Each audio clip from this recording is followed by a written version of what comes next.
Natural crowns, big dreams, glowing energy. Yeah. Brilliant black beauties, come shine with me. Oh yeah. Brown skin, glowing naturally.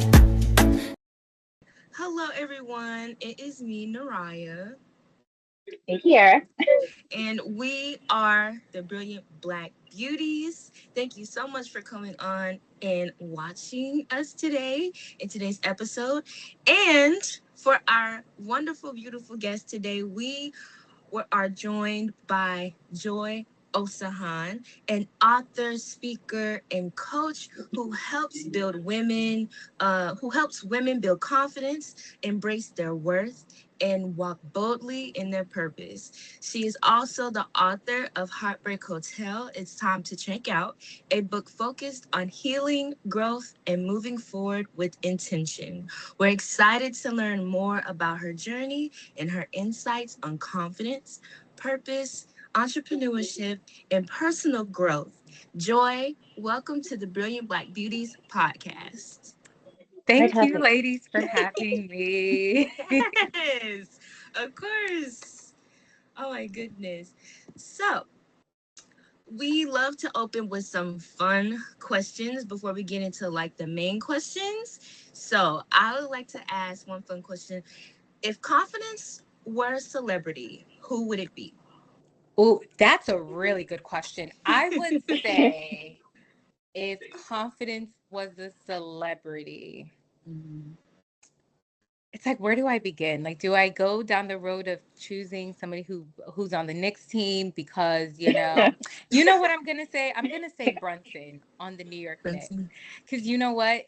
Confidence may not always have this. I mean, there's a look to it, there's a way you move, but Brunson is the perfect example for me because when he's on the court, you would never expect him to play the way he plays based off of how he looks. Everybody talks about his height, but when he's in his element and zone in an area where he knows he's called to, this man plays where you're looking back like, wait a minute, this is the same guy walks by.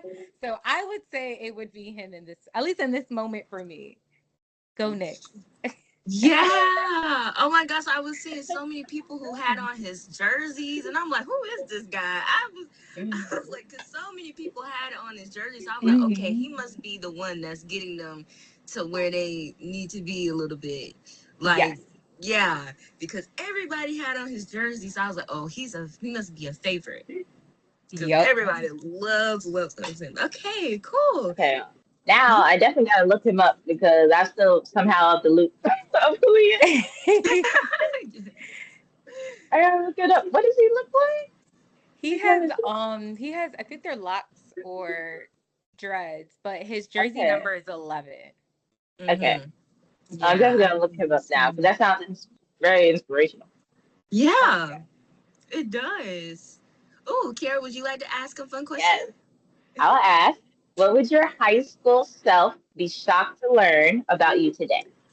I think my high school self will be shocked to learn that I'm doing the things that I'm doing.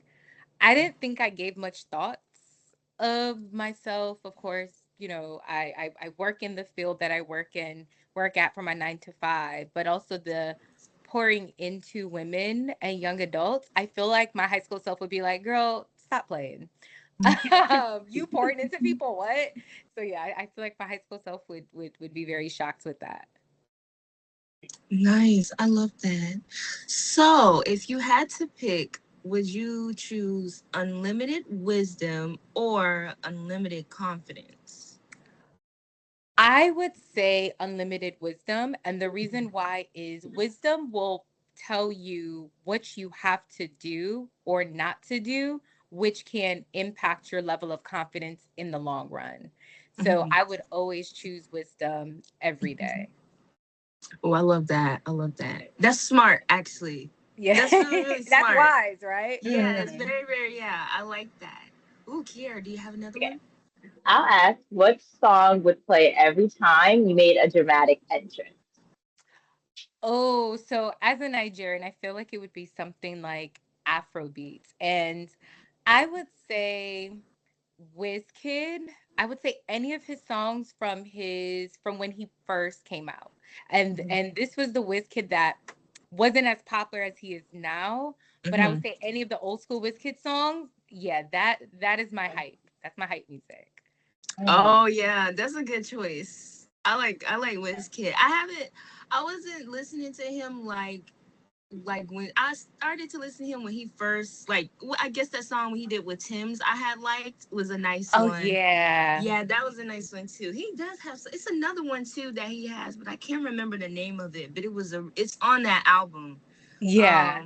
But I had like that one too. But yeah, that's a good choice. Afro beats. I I'm love Afro beats, starting, especially in you the know, I'm summer. starting to listen to a lot of Afrobeat type music. Especially we're Yes. also making it. I'm really making Afrobeat music. I use like an app called Suno AI music app, and I Mm-hmm. made this self love album called Golden Gal Energy, and the main genre is Afrobeat.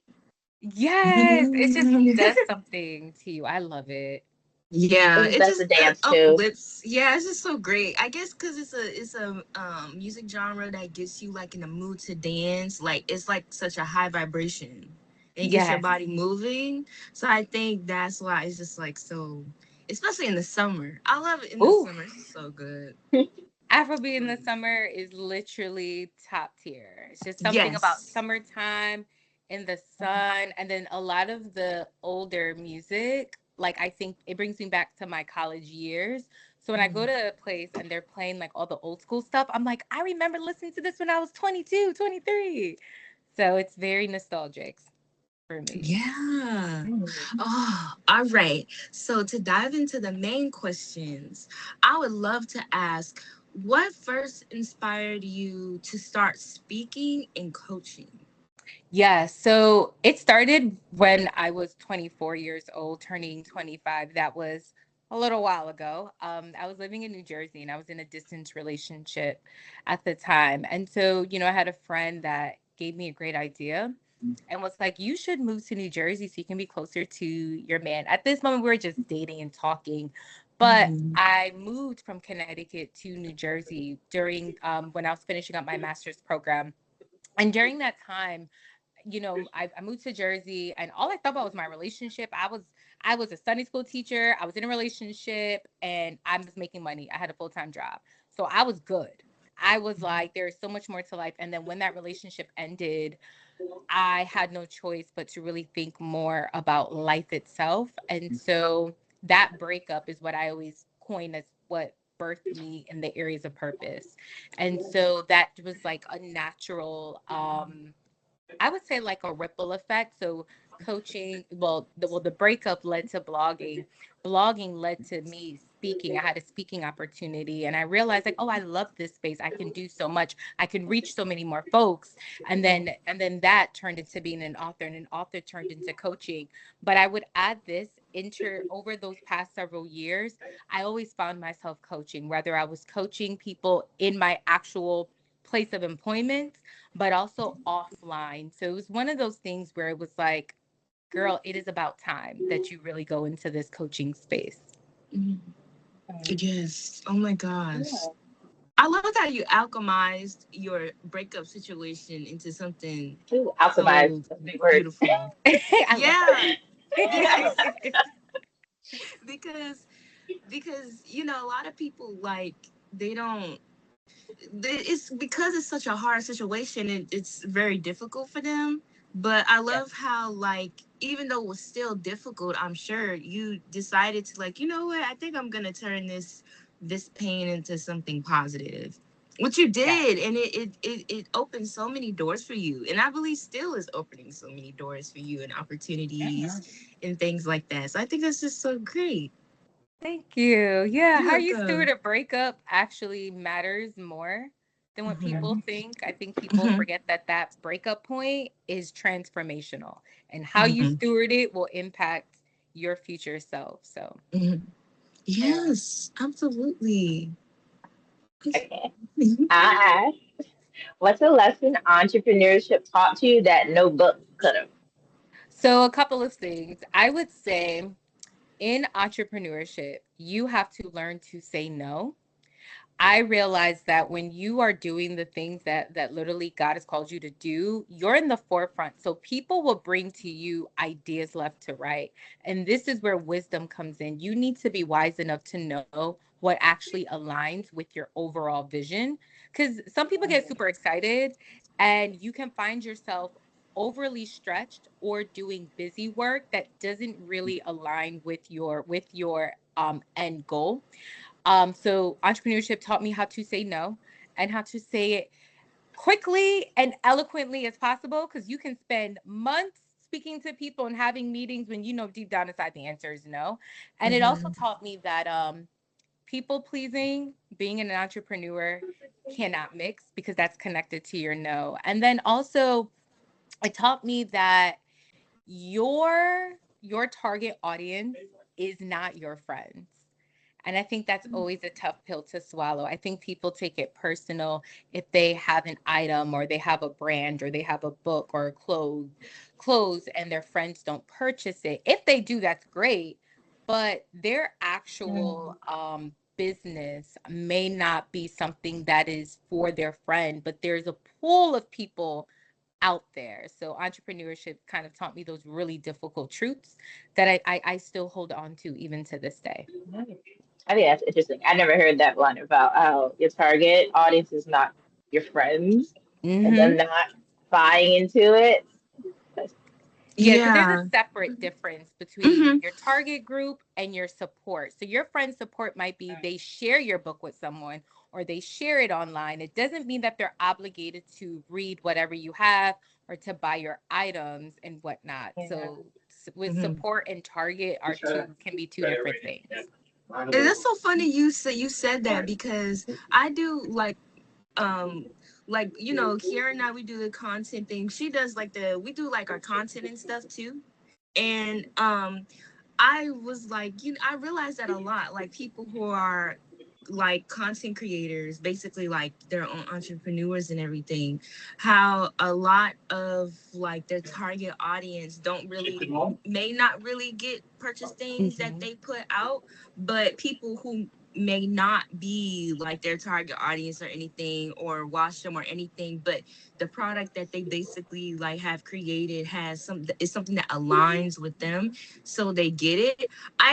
Never realized how common that was until you said that, and then I look back at it and I'm like, that's actually really true.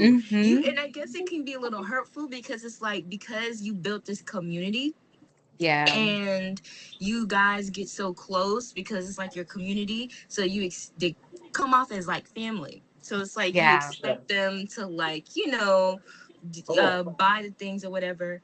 But then it's like, well, I can understand why it is like a little heartbreaking a little bit, because I'm like, I Yeah. thought y'all was cool with me. I thought y'all was That my part. family. What in the world? Mm-hmm. But yeah, so what in it's the so world? funny that it's so funny that you said that, because I'm starting like to realize that myself now that I'm like starting to get into that type of industry or whatever. But yeah, I'm Mhm. so I just really realized that. That's so sad, but at the same time, like, it's okay.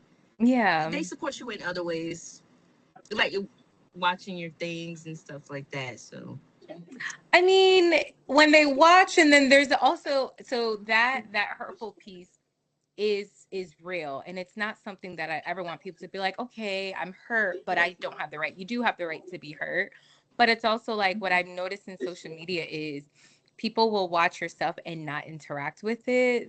I always like to say they're like oh yeah, nosy. that too. As Mhm. an entrepreneur, it's like really continue to like be consistent, because there's a group of women that you guys are already really tapping into that are finding this work, all the things you're putting out there is super beneficial for them.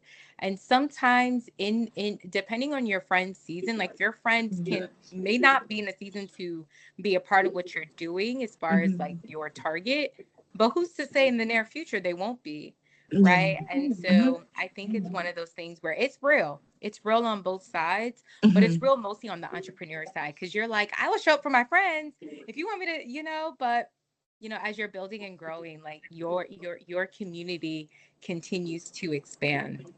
Mhm. Yeah. Yes. Okay. Oh, I would like to ask, what's the best business advice you've ignored? I would say the best business advice I ignored has been, this sounds so cliche, but it has been to really lock in. And so Mhm. locking in a sense, what I mean is like there's moments when I allocate the time to actually get whatever items needs to be checked, they will be checked eventually.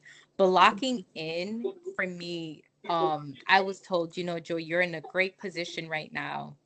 You don't got no kids, you not married yet, girl. You better work and build and build and build big. And I remember a few years back, like I was so afraid to financially invest in my business because I'm like, I just want to pay my bills. And as I'm doing that or pay off debt, but I remember I wasn't really like honing in on that. And so the advice was, girl, you need to lock in. You need to take as many risks as possible. You need to invest in what you're building. And that can look like even protecting your brand. So making sure you're trademarking it. It's a lot of money, but it's one of the things that will keep your business protected on the legal side of things. So that was advice a few years back that I did not take. Now I'm taking it. Have I invested in those things financially? Absolutely, because I recognize that people steal stuff on social media. We see it a lot on Oh TikTok. man. So covering yourself Yes. legally, child, I'm not They playing don't no even try to games. hide it. They don't even They try to hide don't. it no more. It's literally like copy and paste, literally. Like I Yes. saw one video, one girl, she had like the cute like little like animations and stuff. Mm-hmm. Um and the girl stole it from her and put the exact same stuff in the exact same position that she had it. Everything. No It's like, shame. dang girl, you didn't even try to hide the fact that you stole it. You Mm-mm. stole it. No shame in her game, but that just shows where we are right now, that people are Yes. desperate for attention and they're Mm-hmm. desperate to go viral, that literally they Yes. will do it at any expense. And that is a true indication of someone's character. So even though she's getting the likes and whatnot from stealing content, once that comes up to light, people don't want to work with you. So now you one have stolen content, which creates a lack of trust. And then when you're thinking about it, even if people don't care, I'm going to tell you who's going to care. Brands are going to care. So will a Mm-hmm. brand want to be connected with you because you're stealing content and they find out? Maybe not. So it's crazy out here, and this content Yeah. creating entrepreneurial streets. Yes. Oh my goodness. But I think I always try to remind myself that what's for me is for me and can't nobody take it away from me. Absolutely. That's what I try to always remind myself because it can be a little scary to like push forward the content because you're like, oh, I don't want nobody to potentially steal it. But at the same time, it's like it's if it especially if it's created by you, can't nobody replicate it because even I That. watched the video with the girl, the actual girls, like her stuff, and then the girl who stole her stuff, and it didn't even compare to her video. Even though she stole it, it was just still something about her that was so authentic and original that she couldn't even replicate it. So Wow. them just stealing content is a waste of time. Honestly, it's not anything that's gonna last. It's That just gonna part. burn out very fast. So I always try to remind myself of that all the time. Yes. Okay. I want to know, has a client ever taught you something about yourself? Oh, absolutely. I think my clients have taught me things regularly, and I don't know if many of them even realize that. So, a couple of things they taught me is just the importance of, even if I'm coaching and I coach women, I coach them to really think just just more outside the box, but that has forced me to do that as well. So before, I used to always kind of do more of like coaching sessions, whether it's virtual, I do offer in person, but I had a particular client about a year ago, and we were like, listen, like let's do a actual planning session in person. And because I recognize in-person sessions versus online can be a lot different, it's very easy to kind of extend your time. And I wanted her to win so bad. I was like, girl, we are extending our time. I'm not charging you extra for that at all. So she actually taught me to think outside the box, and it's okay to actually add things. Everything does not need to be connected to money. That is something I definitely learned and realized, because when you want to see someone win and that person is already invested financially, you may have a package deal, but there's also add-ons and surprises. So that really taught me, like, it needs to be that. And then I would say this: when I first started coaching years ago, just was I the perfect coach? Absolutely not. So it actually really taught me to begin to listen, and to listen to actually try to understand, and to not be so quick to have people change immediately.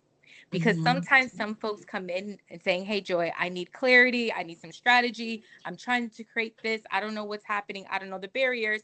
And I may see it immediately, but if the person doesn't get it, then there's a moment where I learned you have to take a moment to pause and really think back to, maybe the issue isn't the actual execution, it's a mindset issue, or it's a heart Mhm. posture issue. So that, when I started coaching, it taught me that. And as I'm coaching, it's teaching me um it's okay to actually shower some extra blessings to your Mhm. clients. Yes. Oh, that's so great. Oh, I love someone who actually like cares about the well-being of their clients instead of just like a cash grab thing.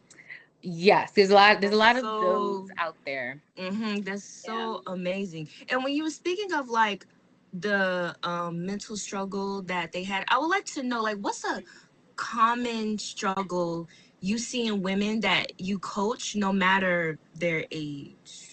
Yeah, I would say one thing that's very typical, and it may not be a surprise to a lot of people, but confidence. I don't think Mm-hmm. people realize how much self-esteem pours into how you show up. Self-esteem impacts anyone who wants to be an entrepreneur, you want to be a business owner, if you want to be a speaker, an author, or a fashion designer, whatever you want to do, if you are struggling in the areas of your confidence and how you view yourself and self-esteem, you're going to have a very difficult time, because you will have to be in spaces where you would have to show up boldly. You would have to speak unapologetically. You actually have to know yourself. So the confidence is something I've noticed. Another big thing, as I just mentioned, is not knowing who they are. There are people who I like to coin as chameleons. They shift their values and who they are everywhere they go, every location, every event. And that is very dangerous, because you end up saying yes to every and anything that actually does more hurt, and has more of a negative impact to your brand than what that person may have expected. And then also another thing that I've noticed is just this imposter syndrome, which is kind of dissimilar to like lack of confidence. They don't feel like their idea belongs because it's overly saturated. And that leads to the last one, is comparison. And I blame social media. Social media is now too much accessible. I can go, and I sometimes be doing some doom scrolling on TikTok. I be like, Me wow, too. 3 hours. If I see anything about cleaning or cooking, I Yes. am locked in. You Mm-hmm. don't I even love a realize good you doing cleaning it thing. for so long. I'll be on there. I'll be on there for a good 5 minutes and then I'm done. Soon as I know, I'm in there for a good 3, 4 hours.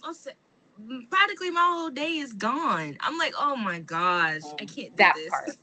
It's So so much, it and then it's is. so easy to get sucked in, Oof. and so that's just it's a lot, especially when you're an overthinker too. When you overthink, oh, it's the worst. I It's tell the every worst. overthinker, if you are an overthinker, you need a coach, because you need somebody that's going to hold you accountable. And that person is your extra set of eyes. As somebody who has been unlearning overthinking is what's stopping people from posting their thing. It's stopping people from publishing what needs to be published. But yeah, and then social media just exaggerates it even more, because then you may wake up thinking this is a great idea. You go on social media, somebody has something similar. You're like, well, I don't think mine's that strong, because I don't have that many followers and Yeah, whatnot. And you're just like, you just talked yourself out of an amazing idea that's going to yeah. impact someone else. I So think that's why I always, before I go on there, now that I've started my journey with it, I'm like, I'll just post my stuff before. If I do go on there, I do it before. Like, Yeah. so that way I won't psych myself out of anything. Because You I'll don't be want to. mad if I'll be like, well, you know what? That wasn't actually too bad. Especially when you're a perfectionist too. Oh, Oh, that's another one as yes. well. Being a perfectionist, you will think that what you're doing is not good enough. And I will tell you this, perfection is stopping people from ever doing the things that's placed on their heart. And so Mhm. that's where community comes in. That's where a coach or somebody who's holding you accountable can come in. Because when you think about other people's content that impacts you, you may look at it as perfect and you might be like, oh my gosh, it spoke to me. Oh my gosh, I love that reel. I love that photo. But I promise you that person who created that piece or that content or whatever had a particular standard in mind or a vision of how they wanted it to look, and it may not even have met it, but the person who's watching it may not have noticed it. I've noticed the imperfection and was still impacted. Or even if they notice it, they're like, okay, she actually was stumbling upon her words, but that message was so good though. So that's Yeah. such a real thing. And you're not alone in Mhm. that. Mhm. Oh, thank you.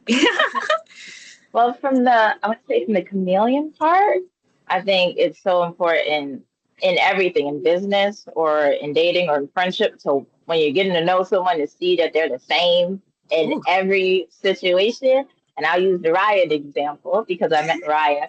I liked her because she was wise. She was really wise at the event that Mhm. you was hosting. She's really wise. And then she was sweet and thoughtful. Like she would walk people to places that they were lost. And Oh. everywhere we go, she always does it. Like she'll go with me far out of her way, like an hour out of her way to make sure I get home if we're in an area that I don't know, but she knows. And she's always the Mhm. same in every situation.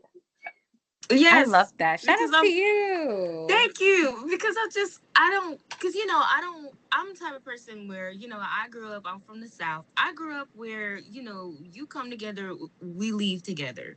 So anytime my cousins and my younger cousins especially, will go out somewhere, like even if it's like across the street to the store or around the neighborhood, just, for a walk or ride bikes, I learned that you always, like look out for each other every time and make sure that all of y'all come back together.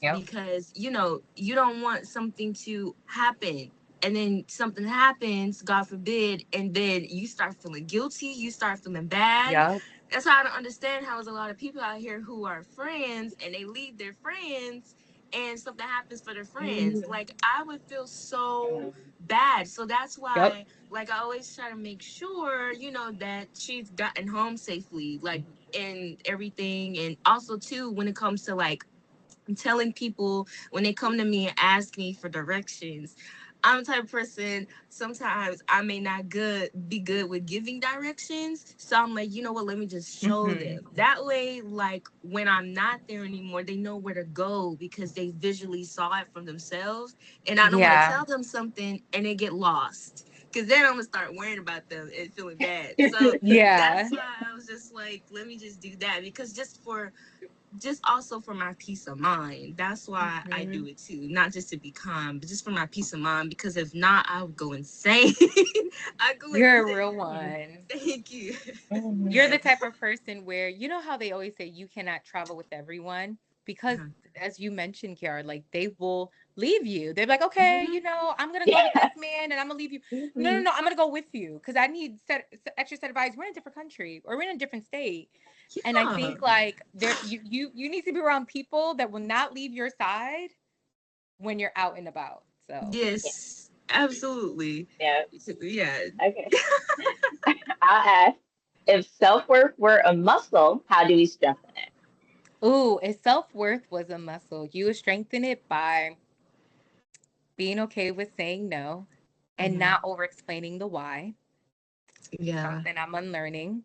Another thing is being really clear on who you are Mhm. because you don't know your worth if you don't know who you are. And that requires you to spend time with yourself, spending Mhm. time. And I'm talking about take yourself out on some dates That means if you like the movies, you better go to the movies at least once a month for yourself. Or if you like hiking, go on and hike. Being in the spaces that makes you feel really good about yourself, it gives you some clarity on who you are.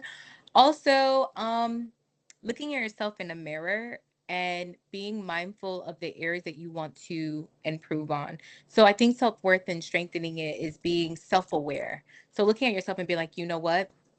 I know I tend to be that person that isn't, I make promises and I don't keep them.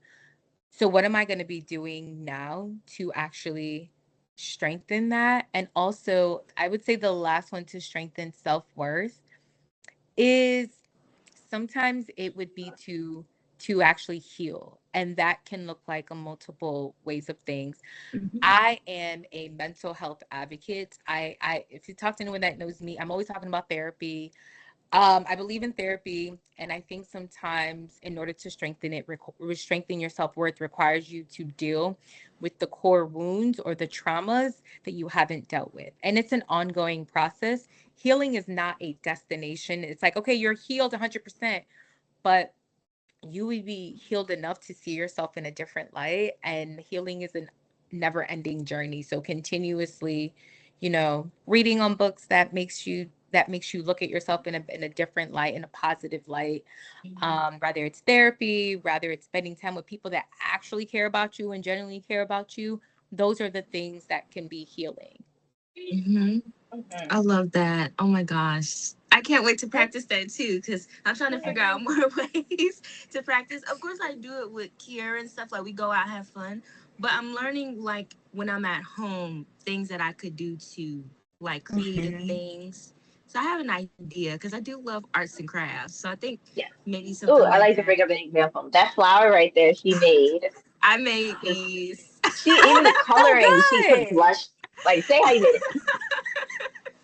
So Talk I about made it. them out of Amazing. Beautiful. pipe cleaners. You know, like the pipe cleaners you used to play with as a kid. So Yeah. I had ordered like pink and green and yellow, not yellow, white. And I basically like made them. I found like a tutorial off of YouTube, and I made the petals and I hot glued them together on a little Hmm. green petal, and then That is I Amazing. beautiful. thank you. See? And then I like hot glued like the little stem. It's supposed to be like a lily. Oh, And that is then cute. I That's beautiful. thank you. And then I had like got my eyeshadow palette, and I put like the little like color and stuff you see to add like the depth and everything. And then I saw this bottle because I love the what's it, Marcellinis or something like that, like the sparkling uh Yeah. juice wine. And then I love the bottle. I was like, it would look really cute in this. And so then I put it in that. Oh, that's first of all, I don't know if you. I'm very mindful that everything a person likes to do does not have to be monetized. It does not have to be turned into a business. But if that's something that's on your mind, I mean, I I said, yeah, uh-huh. that's beautiful. Oh, thank you. I even made my graduation cap. I think you need to turn this into a business. That is beautiful. I don't know if you were kind of in like limbo on whether or not you wanted to do it or not, but that is beautiful. That is something that I have not seen. And even when you brought up the flower, I thought the flowers were real. And even look at your No, graduation that's what cap. I thought. I'm That's like, amazing. I've never seen a cap like that. Mhm, Thank mhm. you. I just I was used what starting to I get had. just I was gonna really go. annoyed of how creative she is and not showing people. I'm just amazed when I Yes. saw that flower. I was like, you added the blush. That's it's a little inside stems. I was like, you made the stem. Yeah, and it It's says she believed she could, so she did. I love that quote. I don't know if you're on TikTok, and I'm not a person that is, aware or knowledgeable on like what Hmm. what what platform is best to go on to grow, but I feel like it's TikTok. I think you need to go on TikTok and you need to start talking about Mhm. that and Yeah. really talking about like, oh, Okay. and people seeing the behind the scenes stuff. Oh, People because love I did so much creativity. stuff, Yeah. Joy. Like, look at this. I made this. I was like, oh, I need she's you so to have excited. a online shop at this rate. Okay. I'm gonna You do it. are creative and Thank do not you. sit or Mhm. limit your gifts. Thank you. Don't hold back. I mean, again, there's some things that people do that they like to keep it in their rooms or they keep it in their homes, and they're like, all right, this is between Mhm. me and my gifts. But Yeah. some I'll folks are do, like, I'm gonna share with the world. Yeah. I think the world I'll is do ready that. for it. I have like my socials and stuff. So, because I've been posting on there, but she was telling me, Kiera, she was like, you should post it too on your stuff. I was like, okay, I will post more of I've been this Yeah, pushing. on there. exactly. I'll do that. Okay. All right. There's Wow. another thing I can do. Thank Yes. you. Thank Happy you to so highlight. much. Mhm. And that's a good friend because Yes. Kiara could have just been like, yeah, she didn't know. And she's been holding you accountable. That's that person. Yes. I I always think have. you always need that one person, at least Mm-hmm. one person on your side that also gets it and sees Mm-hmm. the vision and will push you forward to do it. And so Yeah. when you have a friend that's like that, that's very Mm-hmm. genuine, it's very hard to find. I mean, we live in New York City. There's a lot of Mm-hmm. performative relationships that people won't push you because you may end up being higher than them. And they don't Mm-hmm. realize like if you Mhm. higher than them, like you're gonna bring them with you eventually. So Yeah, I like don't know. we could I'm rise excited. together. Yep. Yes, exactly. That's what I love. Anytime Kira's doing her thing, I always love to cheer her on, and she does the same for me too. And it's just her and I. And honestly, like I Hmm. like it like that. Like it's great. We have Yeah, such a I like great small time groups. together. Yeah, me too. Same. Same. Oh my goodness, that's so Okay. sweet. Well, thank you. All right, that's a good one. Oh, okay. All right. So what are like some subtle signs that someone lacks in confidence that you see, even if they appear successful? Yes, I would say sometimes the tall tale sign is body language, right? So if Mm-hmm. someone is in a meeting and that person tends to be a little bit more slouch, sometimes people say, well, maybe the person has issues with their back. That is true. But sometimes when people are talking and they're slouch or that person doesn't want to make eye contact, that can be for me, I'm looking at it as, oh, you may not be confident in who you are or what it is that you're saying, or based off of a particular space. I will say another thing is it goes in hand with like body language. It's like how people show up and how they present themselves. I think, I'm not like, I think style and what you put on is an illustration of who you are for that particular moment or day. So I always say this, like, if someone knows that they're doing a presentation and a red lipstick makes you feel like you are fearless, then maybe I need you to wear that red lipstick. And that Mm-hmm. person may be looked at as who, from other folks, like she's doing the most.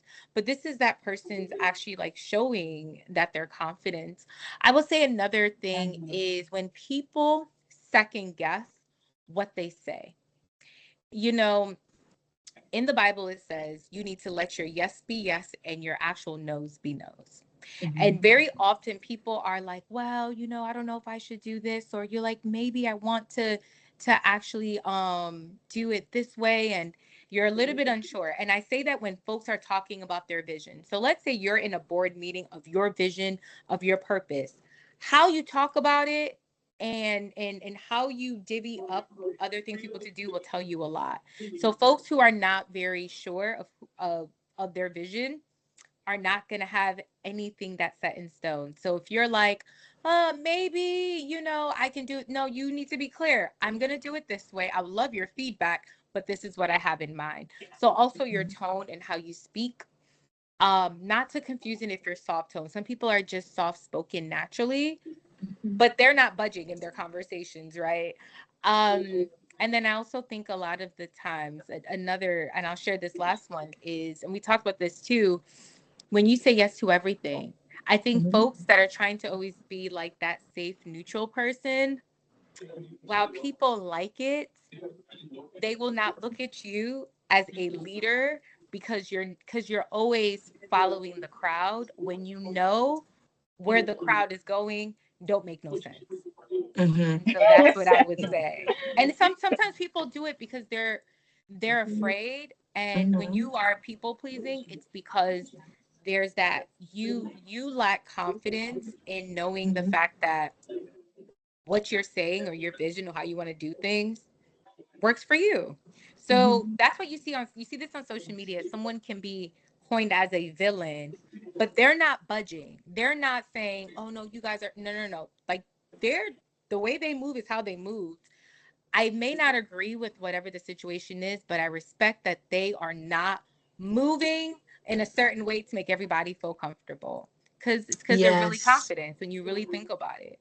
And Mhm. then too, a lot of people who do people please, they're afraid of being the villain. I used to be like that. I used to be afraid of being the villain because I wanted everybody to like me. And Hmm.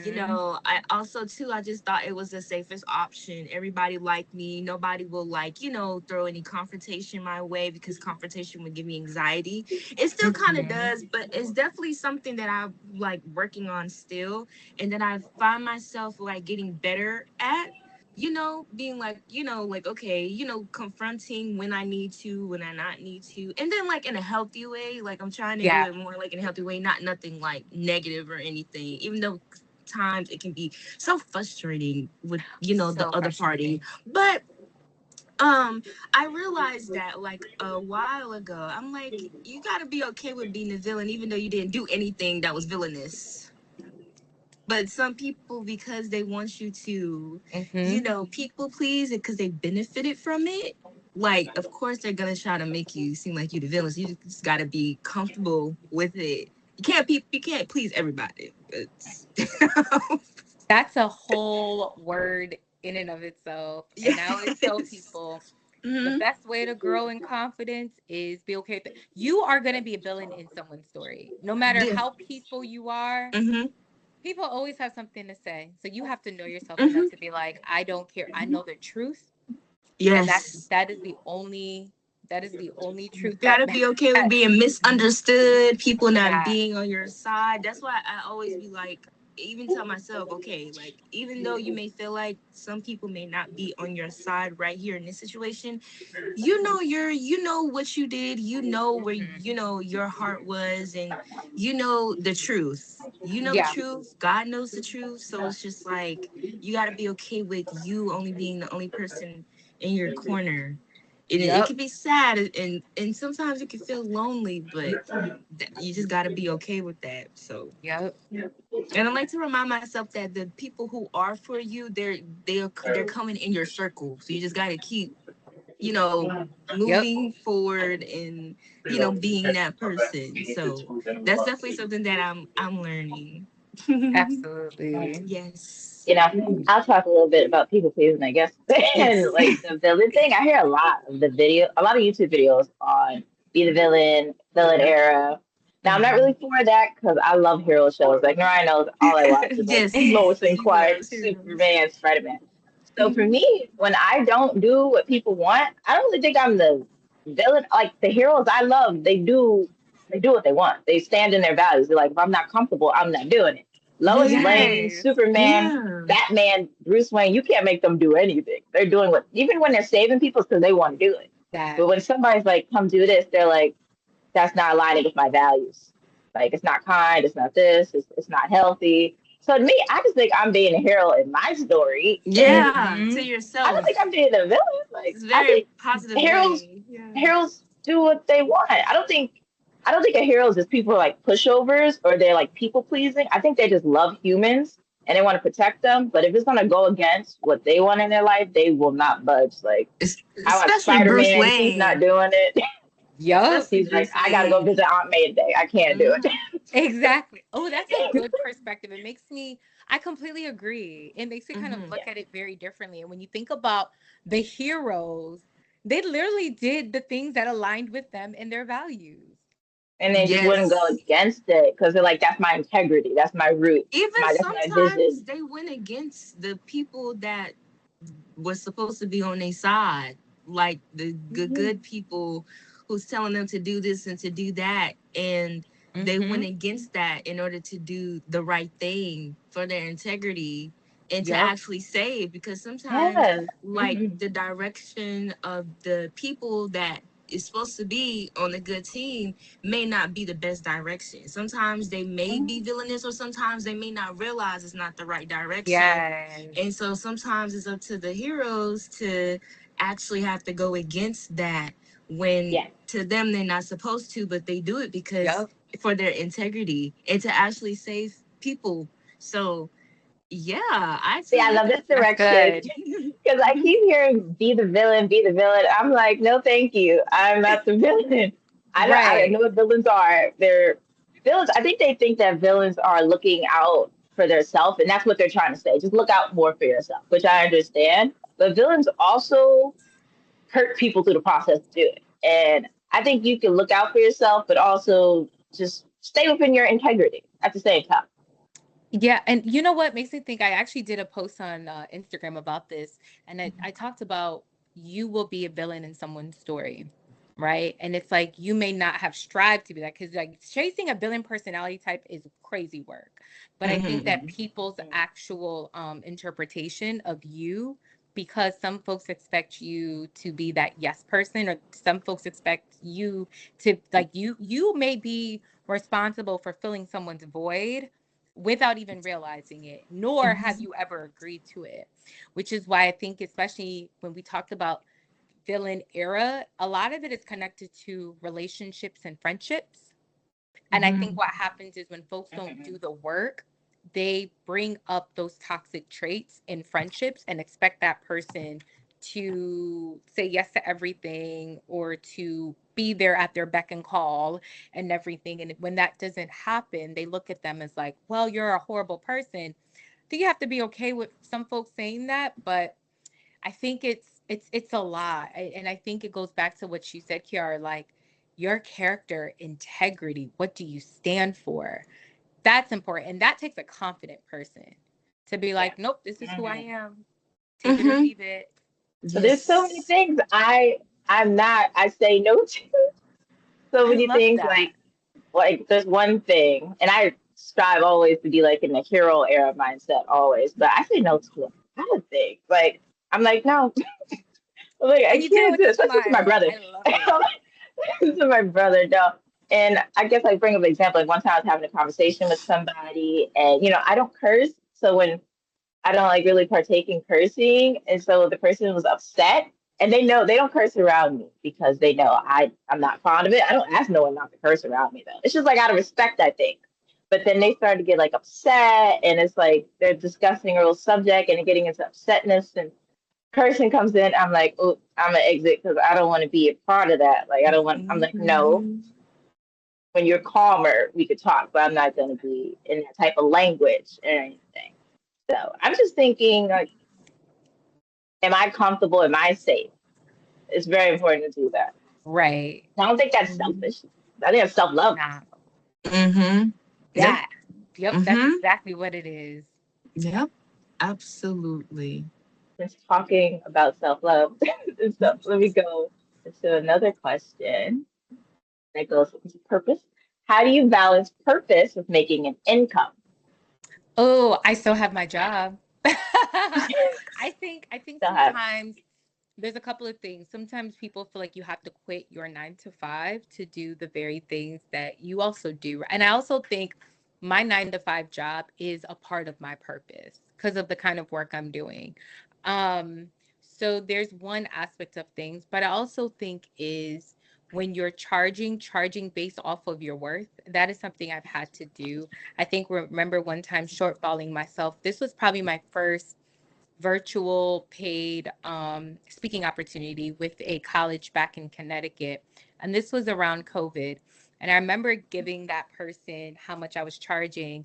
And she told a mutual friend of ours, was like, because she couldn't tell me directly, was like, can you tell Joy to make sure she adds a little extra zero, or, because we got budget. And even if you aim high and we can't do it because we want you, we'll figure out a medium. Um, and so I think it's about taking risk and understanding your value and whatever you're doing, whether you're doing a workshop or you're speaking, being comfortable being like, this is what I charge. Mhm. And that's it. I think that's super important. You will never know until you ask. And the worst thing you can hear is, no, that's out of my budget. But hey, are you flexible? So I think that's what I do. So it's not, because it's intertwined, my purpose and my 9 to 5 and all the things, it's a beautiful thing.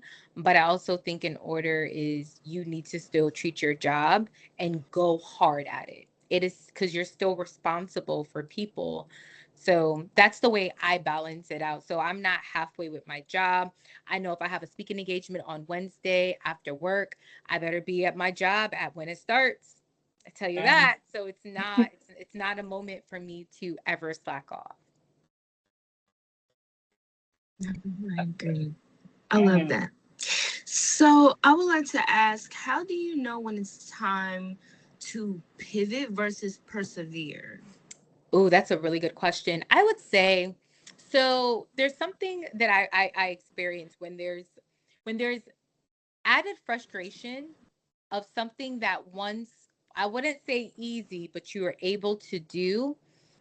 I always say when you feel that way, you need to take a inventory check on where you are right now in your life, because sometimes it can just be you growing out of a space you were so used to being in, and then now you're supposed to do something challenging. And if you want to know if it's you pivoting or persevering, if whatever is next is too easy for you, then you're probably not supposed to go there. I'm a big believer of whatever God has called you to do, you're supposed to think about it and look up and be like, how am I going to do this? Because with me and my own strength, I don't got it, right? Like there's certain connections or relationships I need, there's certain resources, and that's how you know you're supposed to do it. When I started blogging, I don't do it anymore, but I did it for about 8 years. And I realized that my life was beginning to shift. And it shifted when I had an opportunity to speak. And when I started speaking, that's not an easy thing for me to do. But I noticed, like, oh, this next thing is hard. It's going to require more out of me, traveling to various places and whatnot, and preparing. And I realized that in blogging, I loved it, but I had this hunger and desire that there's so much more people that I need to reach. So that's how I knew. I knew based off of there was this desire of more, but I knew that the more was going to be, it was going to be difficult. And that's when I was like, okay, yeah, no, it's time. Now, if it's hard, sometimes you got to sit in there, because that's where you're developing. That's where you're learning confidence. That's when you're sharpening parts of yourself that needs a little bit more fine tuning. So, and I also think the last thing I will say is, to know it's so nuanced. So it's not a clear, okay, if you feel X, Y, Z, it's done. I always say have somebody that is a sound board for you, where you can kind of have a conversation and be able to talk through it. And you'd be surprised that that person will be able to see certain things that you may not see, can advise you and say, no, you may need to pivot, or no, no, no, stay here a little longer. Not that you need to follow them as your law, but it gives you some things to continue to meditate on. Yeah. Mhm. I love that. Uh, when did you first realize your life experiences might help someone else?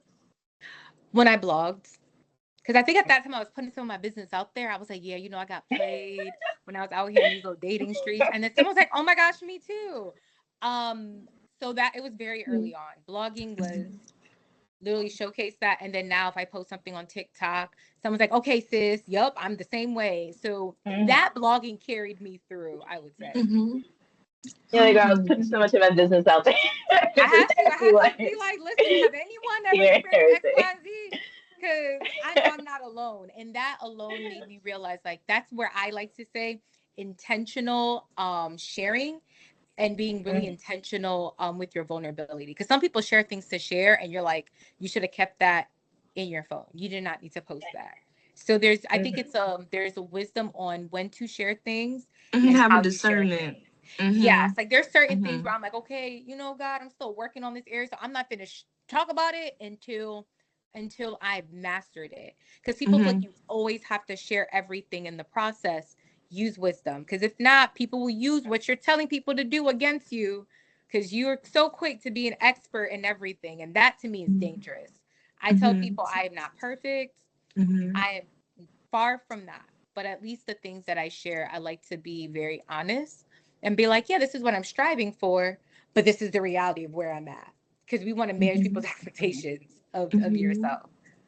Yes, absolutely. I would love to ask a question when it comes to imposter syndrome. Um, what exactly is imposter syndrome and why do so many successful people experience it? Yeah, so imposter syndrome is this belief that you don't belong. It's very much that you can have interviewed, got a really great job, and you feel like when you're there, you're like, oh my gosh, I got this job. I'm about to start. I'm about to get caught. They're about to realize that I'm not as skilled as I think I am. And it's that false belief. It's a false belief because when you think about it, you're actually skilled. You're actually good at what you're doing. A lot of successful people feel that way. And I would say sometimes it could be just if they've experienced, I would say, a form of rejection sometimes, or if that person just always felt like what they did was not enough, or no one's ever praised them, or somebody was overly critical of what it is that individual has done. But I feel like rejection plays a huge role. Some people may have imposter syndrome even when it comes down to dating. They feel like I do not deserve something healthy, like I do not belong in a healthy thing because this is all I know. So even the lack of exposure to different things. But I would say this, it really depends on each person and their story. For a lot of folks, sometimes, especially in the working space, if they've had a horrible experience in a work environment, if they dealt with trauma, because workplace trauma is real, if they've experienced any, in any type of racism, that can impact how a person views themselves as well. So it really depends on the person and their personal story. Mhm. Mhm. What type of imposter syndrome do you see most often in the women that you coach? I think one of the things I've noticed is that there's this lack of a sense of belonging. So some of the women I've coached, I've noticed that some of them really feel like in the space that they're in, they do not belong there. And it's usually, and it's not necessarily the space that they're in at their jobs, but when they're building a brand or they're building something, they're going into entrepreneurship, they'll work, they'll do the things and they'll stop and be like, wait a minute, I don't think I'm the right person to do it. I think that there's other people around that would probably better suited to actually do it. And so I've seen that a lot. Like, and these are women that are skilled, but somewhere along the road, they feel like that skill can't translate into other things, unfortunately. So that's where they really need people to like be their champion for the work that they're doing or the work that they're about to do. Where do you think a lot of that's stemming from? Like maybe childhood? I always say everything from childhood and life experiences. I Mhm. think we underestimate how life experiences, good and bad, can show up in every areas of our lives. It Mhm. really can. And as much as some people can function through it, right? Some people can do what they have to do and can actually and really do a job and do it well. But their thought process inside, they are second guessing themselves. They are not Mhm. thinking positive. Like it can be war for them. So I think like community to me is super important, like people pouring into you because it's hard. It's hard. And very often people don't realize that they're experiencing it until they're in a position and somebody, I think sometimes people call it out of them and be like, Mhm. oh, you're moving as if you're in a posture here and you are not. And so that sometimes it really can alarm folks and be like, oh, wait, I am moving like that. And unfortunately, it impacts a lot of women in the workspace confidence, which is why most women don't apply for different promotions. And getting it is a different thing, right? Because we know politics in the workspace, but that's why women tend not to go after the things that they're equipped to do because Mhm. of numerous of reasons. Okay, makes sense. Because when you think about it, like when it stems from childhood, especially, like everything that we experience in childhood, the habits that we gain from what we experienced in childhood, it comes with us in adulthood. Because if you think about it, we just a bunch of kids who just grew up, to be honest, Yup. and still going through the same things until we like heal from it and heal from Mm-hmm. the habits that we basically created from the trauma that we had went through. And sometimes you don't Exactly. realize it until you get into a certain situation and it makes you sit down and be self-aware. Exactly. That. Mm-hmm. Okay. Is there any type of like imposter syndrome that you think is like the hardest to recognize? I don't know if there's one particular. I think this is where I want to let everyone know I am not a mental health counselor or a Mm-hmm. therapist. I am an advocate as a recipient of therapy and somebody that believes in it. So I think it's a matter of, I think women, more specifically Black women, we tend to work through trauma. We tend to like, trauma shows up so differently. Like I think somebody can really go through it and still have to show up, because in many spaces Black women have had to show up. Even if we're emotionally drained, we have to show up. Like, okay, we may have dealt with the loss, but somebody needs us. So I don't know if it's the standard of it's recognized. I think it's based off of an individual, especially given information. Like if I know someone actually just dealt with something and I know that they're equipped for a task and they start to second guess themselves, I'm like, girl, I know where this ain't you, right? So I don't know if there's a standard blueprint on recognizing it, but I do know if you know that someone is equipped and they're acting under that, there, that's something to not again say you're like you're moving as an imposter. No, but I think it's a good opportunity to have a conversation and be like, I'm noticing these things, and girl, you know you are made for more. What's really going on? And then Mm-hmm. really let people talk and listen. Mm-hmm. Mm. Okay, I agree. As an author, which was which book was the most emotional for you to write? I would say the first one because it was the first. It was the one. Well, I started emotional leakage through ink. Well, no, sorry, that was my blog post. I started Heartbreak Hotel after a breakup, and I had to stop because I had to heal first. But the first one, because when I'm writing, I'm like, this is actually really happening, and so I think it was such a surreal moment. And I tell people this: I didn't want to do it. I didn't want to do it at all. I did not want to do it. And then I would get random messages from people saying, "Hey girl, like I'm on Amazon looking for your book. I can't find your book."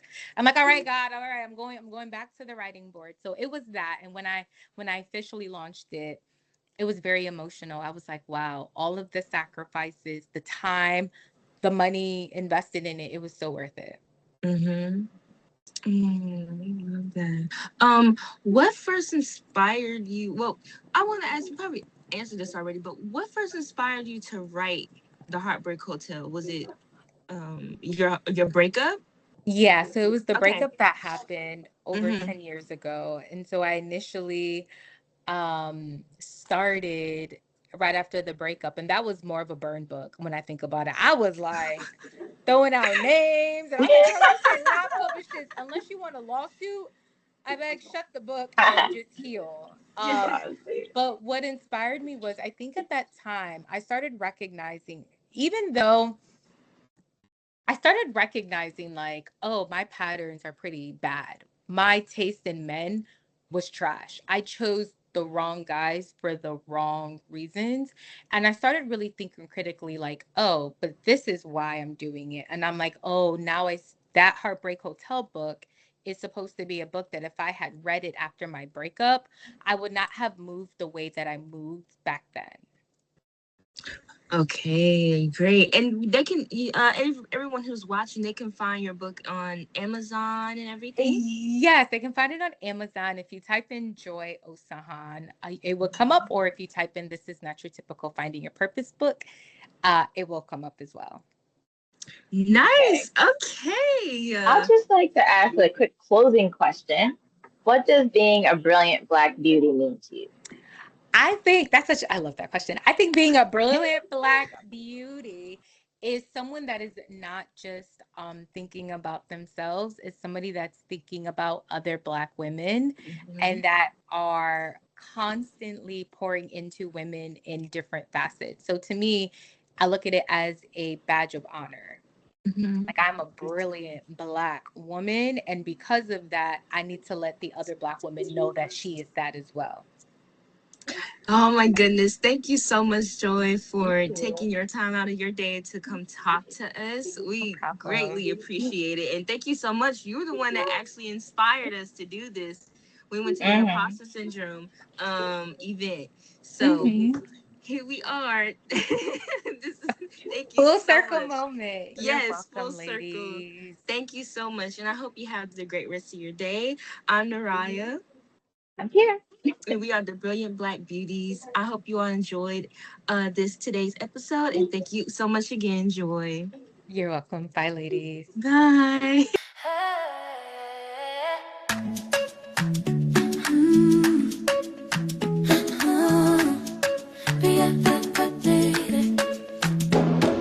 Shining bright for the whole world to see.